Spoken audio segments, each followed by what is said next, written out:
আসসালামু আলাইকুম রহমতুল্লাহ বারকাতু। প্রিয় দর্শক শ্রোতা, আমি আজকে আপনাদেরকে এমন একটি জায়গায় নিয়ে এসেছি যেটি বাংলাদেশ এবং ভারত সীমান্তের একদম জিরো পয়েন্ট।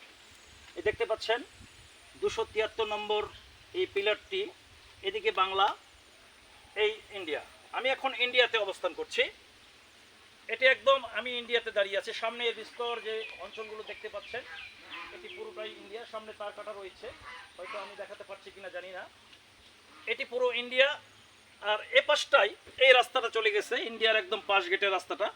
এই রাস্তাটি বাংলার অংশ, অর্থাৎ এটা বাংলা, এটা ইন্ডিয়া। এই যে আমি এই প্রান্তে দাঁড়িয়ে আছি পিলারের ঠিক এই পাশে, এটি ইন্ডিয়াতে অবস্থান করছি।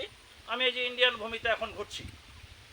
বন্ধুরা, কথা দিয়েছিলাম যেখানেই যাব আপনাদেরকে সঙ্গে রাখার চেষ্টা করব। সেই প্রতিশ্রুতির ধারাবাহিকতায় আজকে আমি আপনাদেরকে নিয়ে এসেছি ইন্ডিয়া বাংলার একদম সীমান্তবর্তী জিরো পয়েন্টে, যেখানে নাকি সীমানা নির্ধারণ করার পিলার রয়েছে।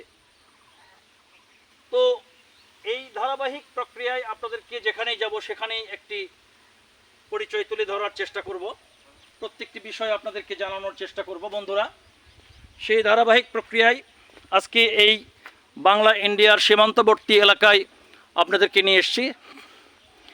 এই যে দেখতে পাচ্ছেন বিস্তর মাঠ, এটি ইন্ডিয়ান মাঠ। এই রাস্তাটা কিসের বাবা, আমার বাংলা না ইন্ডিয়া?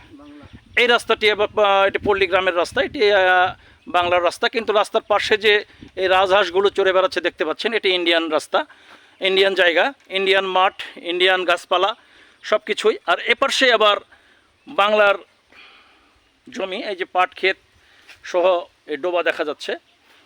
এগুলো আসলে বাংলাদেশের মানুষগুলো এখানে যখন ঘোরাফেরা করে তখন একেবারেই সাধারণ হিসাবে, এখানে বোঝাই যায় না যে ইন্ডিয়া বাংলার মানুষের কোনো ভেদাভেদ বোঝা যায় না। কিন্তু আসলে রাজনৈতিক বা বিভিন্ন প্রেক্ষাপটে অনেক সময় সমস্যার সৃষ্টি হলেও এখানে ইন্ডিয়া বাংলার সীমান্তগুলোতে আসলে একেবারেই মনে হবে যে বোধহয় স্বাভাবিক একটি প্রক্রিয়া। কখনো অনুভব করার তেমন কোনো ইস্যু সবসময় খুঁজে পাওয়া যায় না। এই যে বিস্তর বাঁশঝাড়, এটি বাংলার অংশ।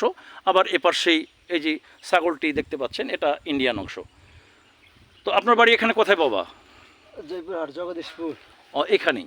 আচ্ছা, জগদীশপুরে বাড়ি। গ্রামের নাম জগদীশপুর, থানা ও জেলা জয়পুর। আপনারা তো মাঝে মাঝে ইন্ডিয়ান জমিগুলোতে চলে যান, তাই না? হ্যাঁ, কোনো সমস্যা নেই, সমস্যা আছে। সব মিলে আপনার ধান নাড়ে দিয়েছেন ইন্ডিয়ান জমিতে?